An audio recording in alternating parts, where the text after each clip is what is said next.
गुलामी की टैक्स व्यवस्था हमारे लिए बहुत ही घातक है, इसलिए इस टैक्स व्यवस्था को बदलना बहुत जरूरी है। पहली बात तो इस टैक्स सिस्टम में सरकार को 50% टैक्स मिलता है। 50% टैक्स मिलता ही नहीं। अगर यह गुलामी की टैक्स व्यवस्था बदल दिया जाए तो सरकारी खजाना 2 गुना हो जाएगा। अभी केवल 50% टैक्स मिलता है, उसके बाद 100% टैक्स मिलना शुरू हो जाएगा। दूसरी बात, यह जो गुलामी की टैक्स व्यवस्था है, यह हमारे जीडीपी में सबसे बड़ा स्पीड ब्रेकर है। यह बहुत ज्यादा ब्रेक करता है, व्यापार को फलने फूलने में बहुत ज्यादा रोक लगाता है। सरकार का जो नॉन प्रोडक्टिव खर्च है वो जस्ट डबल हो जाता है इस वर्तमान टैक्स सिस्टम के कारण।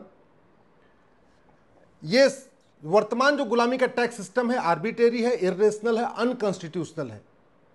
वर्तमान टैक्स सिस्टम से व्यापारियों पे, मिडिल क्लास पे अननेसेसरी केवल मेंटल बर्डन नहीं होता, मेंटल टेंशन नहीं होता, बल्कि बहुत ज्यादा आर्थिक भार भी पड़ता है। वर्तमान टैक्स सिस्टम ब्लैक इकोनॉमी को प्रमोट करता है, मनी लॉन्ड्रिंग को प्रमोट करता है। घूसखोरी, कमीशनखोरी, जमाखोरी, मिलावटखोरी का मूल कारण भी वर्तमान टैक्स सिस्टम है। कालाबाजारी, नशा तस्करी, मानव तस्करी, हथियारों की जो तस्करी चल रही है उसका बहुत बड़ा कारण ये टैक्स सिस्टम है। भारत में जो जिहाद बढ़ रहा है, मजहबी उन्माद बढ़ रहा है, कट्टरवाद बढ़ रहा है, इसका भी बहुत बड़ा कारण वर्तमान टैक्स सिस्टम है। भारत के अंदर जो काला धन जनरेट हो रहा है, जिसके जरिए धर्मांतरण हो रहा है, घुसपैठियों को बसाया जा रहा है, उसका भी मूल कारण ये टैक्स सिस्टम है। इस वर्तमान टैक्स सिस्टम के कारण भारत का एक भी थाना भ्रष्टाचार मुक्त नहीं, एक भी तहसील भ्रष्टाचार मुक्त नहीं, एक भी जिला भ्रष्टाचार मुक्त नहीं है। और वर्तमान टैक्स सिस्टम के कारण अदालतों में न्याय बिकता है, यह कड़वी सच्चाई है। सबसे पहले मैं बताता हूं कि वर्तमान टैक्स सिस्टम से 50% ही टैक्स क्यों मिलता है। आज की डेट में 3 लाख रुपए साल में कमाने वाला टैक्स पेयर कहलाता है। यानी अगर वो 822 रुपए पर डे कमा रहा है, यानी महीने में 25,000 रुपए कमा रहा है, तो भी उसको टैक्स देना पड़ेगा। लेकिन वहीं दूसरी तरफ 1,500 से 2,000 रुपए पर डे कमाने वाला, माला फूल बेचने वाला, वो टैक्स नहीं देता। पंचर बनाने वाला भी 1,500-2,000 रुपए कमा लेते हैं, वो टैक्स नहीं देते। चाय समोसा जलेबी की जो दुकान चलाते हैं वो भी 1,500-2,000 रुपए कमा लेते हैं, वो भी टैक्स नहीं देते। गैराज का मैकेनिक पर डे 1,500-2,000 रुपए कमा लेता है, वो टैक्स नहीं देता। वहीं दूसरी तरफ नौकरी करने वाला ड्राइवर, नौकरी करने वाला सिक्योरिटी गार्ड, नौकरी करने वाला अकाउंटेंट, नौकरी करने वाला 4th क्लास एम्प्लॉय भी जो 25,000 रुपए कमाता है उसको टैक्स देना पड़ता है। प्लम्बर भी पर डे 1,500-2,000 रुपए कमा लेते हैं, वो टैक्स नहीं देते। वहीं तरफ सिक्योरिटी गार्ड जो 822 रुपए पर डे कमाता है, यानी महीने के 25,000 रुपए कमाता है, वो टैक्स देता है। फिटर 1,500-2,000 रुपए पर डे कमा लेते हैं, मोटर मैकेनिक पर डे 1,500-2,000 कमा लेते हैं, मुर्गी बेचने वाले, मछली बेचने वाले भी पर डे 1,500-2,000 रुपए कमा लेते हैं, वो टैक्स नहीं देते। भेड़ बकरी का व्यापार करने वाले भी पर डे 1,500-2,000 रुपए कमा लेते हैं, वो भी टैक्स नहीं देते। फल मंडी में फल बेचने वाले, ठेला लगाने वाले भी पर डे 1,500-2,000 रुपए कमा लेते हैं, वो टैक्स नहीं देते। ओला उबर चलाने वाला भी 1,500-2,000 रुपए कमा लेते हैं, टैक्स नहीं देते। ठेले पे कढ़ी चावल बेचने वाले, छोला भटूरा बेचने वाले पर डे 1,500-2,000 रुपए कमा लेते हैं, वो भी टैक्स नहीं देते। इसी तरीके से मजार के मौलवी, दरगाह के मौलवी, आपके पादरी, ये भी पर डे 1,500-2,000 रुपए कमा लेते हैं, वो भी टैक्स नहीं देते। रेलवे स्टेशन का वेंडर भी 1,500-2,000 रुपए पर डे कमा लेता है। रेलवे स्टेशन का कुली भी पर डे 1,500-2,000 रुपए कमा लेता है, वो टैक्स नहीं देता। गाय भैंस काटने वाला कसाई पर डे 1,500-2,000 रुपए कमा लेता है, वो भी टैक्स नहीं देता।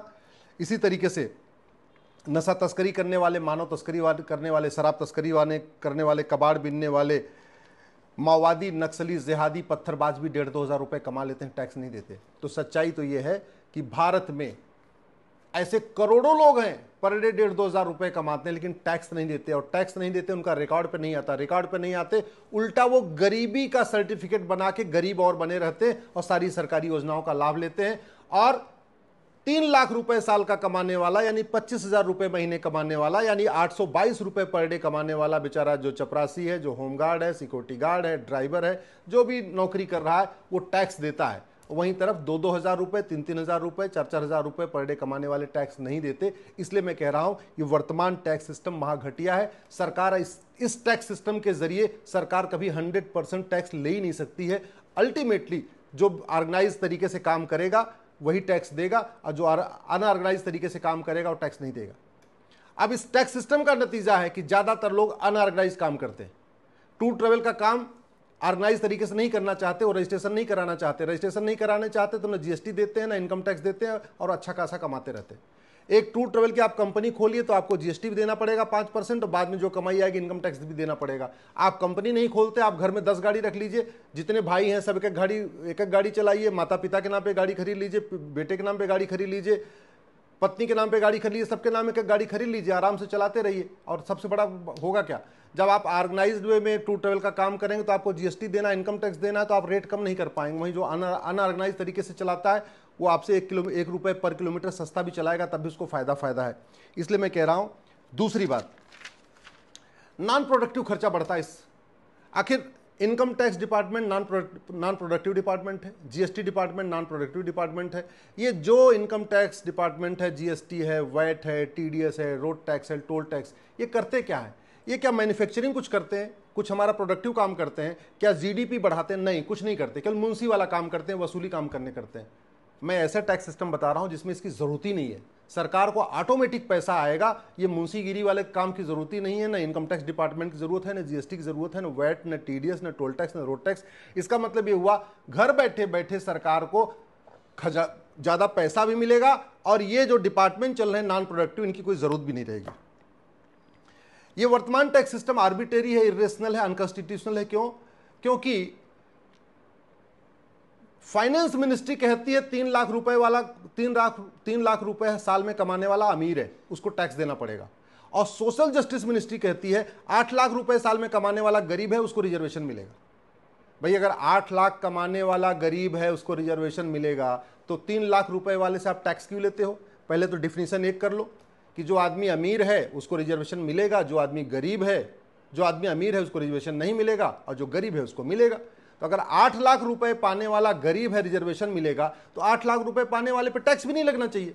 और 3 लाख रुपए पाने वाला अगर अमीर है उससे टैक्स लिया जा रहा है, तो 3 लाख रुपए पाने वाले को रिजर्वेशन भी नहीं मिलना चाहिए। ऐसे नहीं होना चाहिए कि वित्त मंत्रालय 3 लाख रुपए पाने वाले, साल में 3 लाख रुपए कमाने वाले को तो अमीर मान ले, और सोशल जस्टिस मिनिस्ट्री और बाकी के डिपार्टमेंट 8 लाख रुपए पाने वाले को भी गरीब माने, उसको रिजर्वेशन दे। इसलिए मैं कह रहा हूं ये आर्बिट्रेरी है, इरेशनल है, अनकॉन्स्टिट्यूशनल है। एक सबसे बड़ी बात, नॉर्थ ईस्ट के ट्राइबल के ऊपर इनकम टैक्स ही नहीं लगता। आपके मिजोरम, नागालैंड, मणिपुर, मेघालय, त्रिपुरा, वहां पे जो ट्राइबल्स हैं, कहने को ट्राइबल हैं, पहली बात तो ट्राइबल रह नहीं गए, ऑलरेडी कन्वर्ट हो चुके हैं, क्रिश्चियन बन चुके हैं। तो कन्वर्ट होने के बाद किसी को ट्राइबल का मिलना भी नहीं चाहिए। जब कोई आदमी कन्वर्ट हो गया तो कन्वर्ट होने के बाद उसको ट्राइबल का सर्टिफिकेट नहीं मिलना चाहिए, लेकिन सरकार उसको ट्राइबल बना के बैठी हुई है। तो मेरा ये कहना है, जब कन्वर्ट हो चुके हैं तो इसके बावजूद उनको रिजर्वेशन क्यों दिया जा रहा है, उनको इनकम टैक्स में छूट दी जा रही है? आप जानते हैं नॉर्थ ईस्ट के राज्यों में जो अब तथाकथित ट्राइबल, तथाकथित इसलिए कह रहा हूं कि ट्राइबल उनको नहीं कहना चाहिए, ऑलरेडी कन्वर्ट हो चुके हैं, क्रिश्चियन बन चुके हैं, वो पेट्रोल पंप के मालिक हैं, इंजीनियरिंग कॉलेज के मालिक हैं, मेडिकल कॉलेज के मालिक हैं, उनकी फैक्ट्रियां चल रही हैं, उनके बड़े बड़े बिजनेस चल रहे हैं, गैस की एजेंसी है, गैस की गोदाम है, अरबपति हैं, करोड़पति हैं। इसके बावजूद उनको इनकम टैक्स नहीं लिया जाता। भारत के बाकी राज्यों से जो टैक्स लिया जाता है वही टैक्स नॉर्थ ईस्ट में भेजा जाता है। तो वो बैठे बैठे करोड़पतियों को भी टैक्स से छूट मिली हुई है, और वहां उन राज्यों का जो खर्चा आ रहा है उसकी भरपाई कौन कर रहा है? ये 3 लाख रुपए 3 लाख रुपए साल का कमाने वाला security guard, driver, clerk, accountant tax दे दे के नॉर्थ ईस्ट के करोड़पतियों के लिए जो वहां पे खर्च आता है उसकी भरपाई कर रहा है। तो अपने आप में आर्बिट्रेरी है, इरेशनल भी है। किसान, आपने सुना होगा, एक बार एक पूर्व वित्त मंत्री थे जो गमले में गोभी उगा के करोड़ों रुपए टैक्स की छूट ले लिए थे। ऐसे ही इटावा के बड़े प्रोफेसर साहब हैं, वो करोड़पति हैं, लेकिन हर साल ये दिखा देते हैं कि उन्होंने 2-4 करोड़ रुपए का आलू बेच दिया है, तो वो आलू का कारोबार दिखा के सारा टैक्स में। तो हो क्या रहा है, नकली किसान करोड़पति हैं, लेकिन नकली किसान बन के टैक्स देते नहीं, फायदा उठा लेते हैं। ऐसे बहुत सारे नकली एनजीओ जो देश विरोधी काम करते हैं, वो भी करोड़ों रुपए उनके पास फंडिंग आ रही, वो भी उनको भी टैक्स से छूट मिली हुई है। नकली पाखंडी भारत में जो देश विरोधी काम कर रहे हैं, वो भी एनजीओ बना के करोड़ों रुपए कमा रहे हैं, उनको भी टैक्स से छूट मिली हुई है।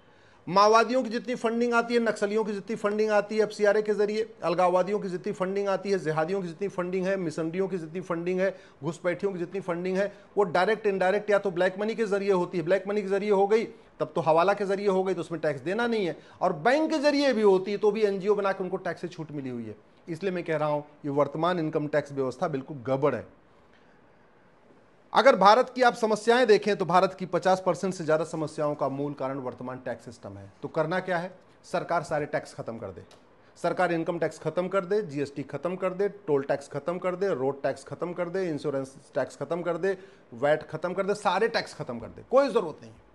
सरकार केवल बैंकिंग ट्रांजैक्शन टैक्स लगाए।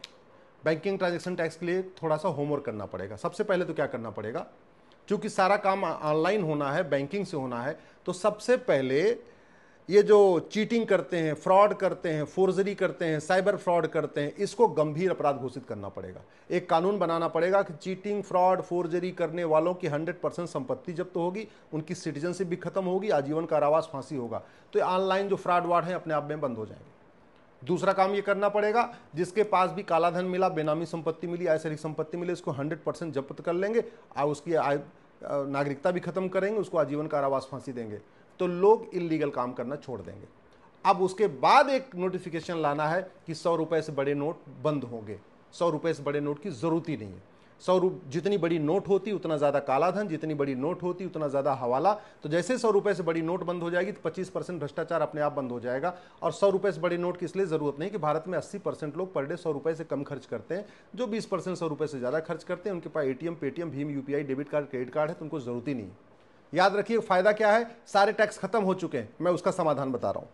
अब क्या करना है, आप केवल 2000 रुपए, जिस सामान की एमआरपी 2000 रुपए तक है उसको तो आप कैश में खरीदने की छूट दे दीजिए, ठीक है। यानी परचून से जो सामान खरीदना है, जो डे टू डे सब्जी लेना है, बाकी कपड़े खरीदने हैं, जिस सामान की कीमत 2000 से कम है वहां आप उतना आप कैश लेन देन अलाउ कर दीजिए।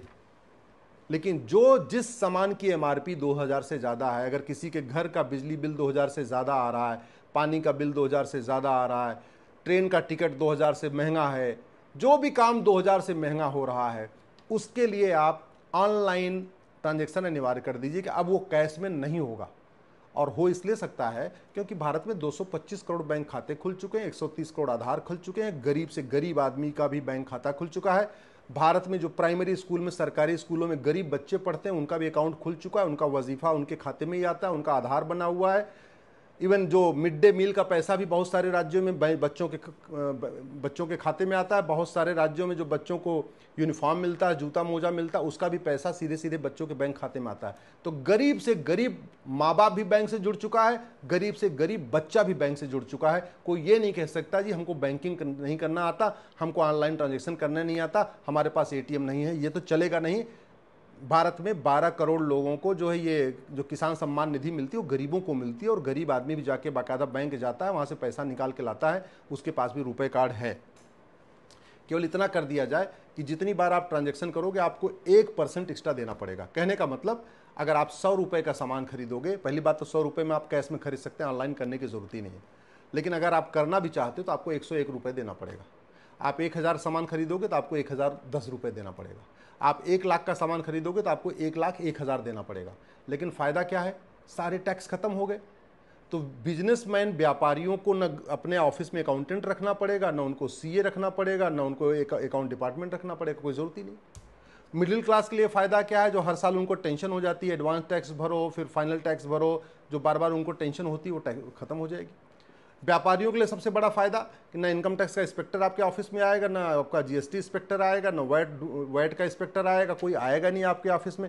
तो व्यापारी भी टेंशन फ्री है, 100% अपना फोकस कहाँ रखेंगे, बिजनेस व्यापार पे लगाएंगे। उनको इस चिंता ही नहीं रहेगी कि हमको जो है बार बार ऑडिट करानी है और बार बार इंस्पेक्टर से कोई जाँच करानी है।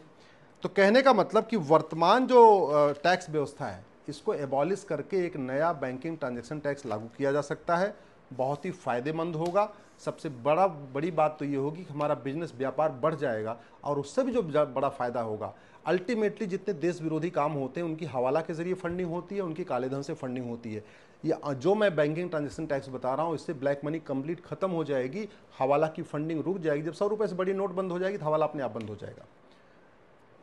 और जब काला धन वाला बंद हो जाएगा, घूसखोरी, कमीशनखोरी, जमाखोरी बंद हो जाएगी, तो नतीजा ये होगा कि आपका घुसपैठ भी बंद हो जाएगी, धर्मांतरण भी बंद हो जाएगा, लैंड जिहाद भी बंद हो जाएगा, लब जिहाद के लिए जो फंडिंग आती है कैश हवाला के जरिए वो भी रुक जाएगी।